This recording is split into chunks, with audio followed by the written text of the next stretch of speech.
रायगड करून आलात, भाग्यवान आहात. जन्मात यावं रायगड करावा ते तुम्ही केलेला आहात. आणि बेळगाव म्हणल्यावर शिवरायांच्या शिवभक्तांचं गाव म्हणजे बेळगाव.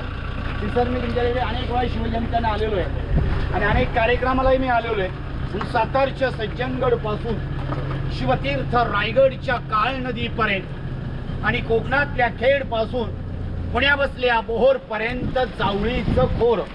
जावळी कुणाची?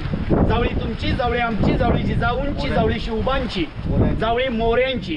जगतगुरु संत तुकाराम महाराजांचं मूळ आडनाव मोरे, ते सुद्धा जावळीचेच. आणि चंद्रराव मोरे गद्दार जावळीचेच. आणि आता माझे मित्र सरांशी बोलत होते ते सुद्धा जावळीचेच आहेत, संजय मोरे. दोन्ही संजय मोरे दोन्ही बेळगावमध्ये मोठी हस्ती येते.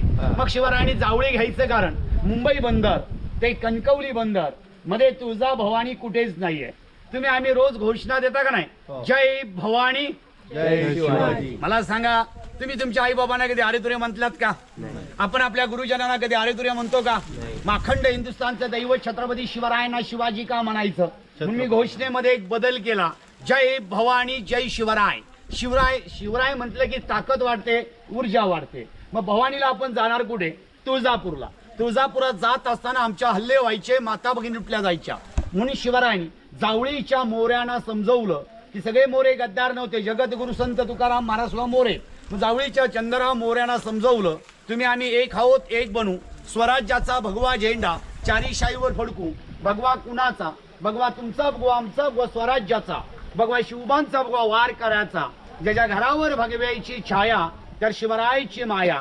कुठल्याही पक्षात राहा पण घरावर भगवा लावा. कारण पंढरीचा वार करी, आता वारी चालू झाले, पंढरीचा वार करी पंढरपूरला जातो. त्या खांद्यावर पहिला भगवा असतो. त्या वारकऱ्याला जात धर्म कधीच नसतो.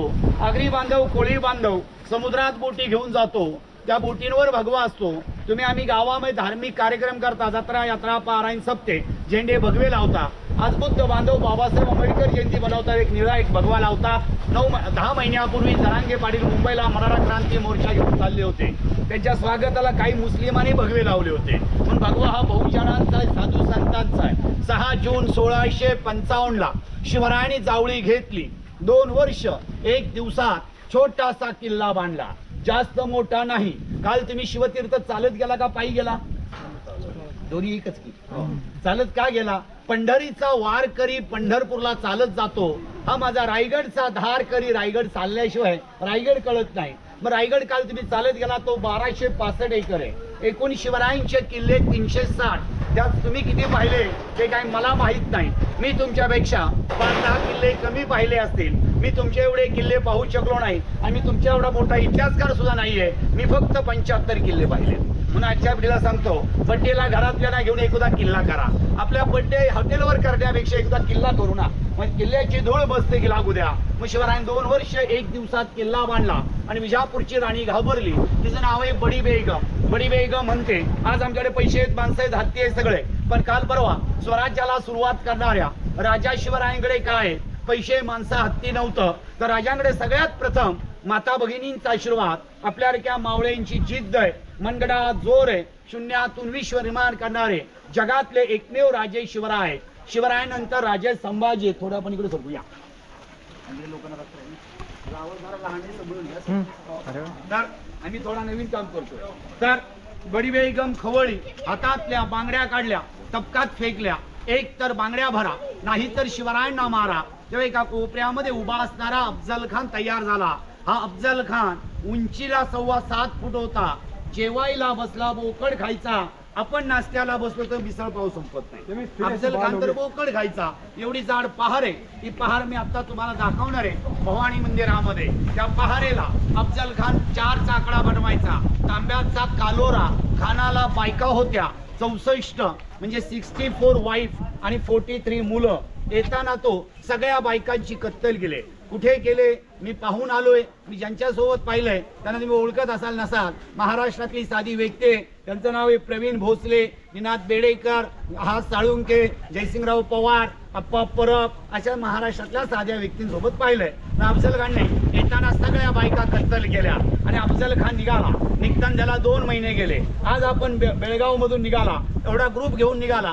न्यायावरती भरपूर माहिती 1 तासात बसवतोय आपण. अफजल खान वधालाच उडवलं जाईल, त्यानंतर मग आपण फास्ट करूया. मग अफजल खान निघताना 2 महिने गेले. 2 महिन्यामध्ये शिवरायांचे गुप्तहेर अफजल खानच्या फौजेत जाऊन दाखल झाले. त्यांचं नाव आहे पहेरजी नाईक.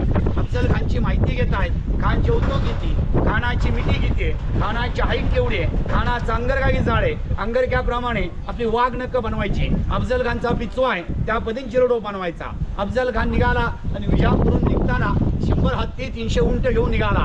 आता आपण काय तिथेच थांबूया. इथे एक शिवकालीन गुफा आहे, इकडे या.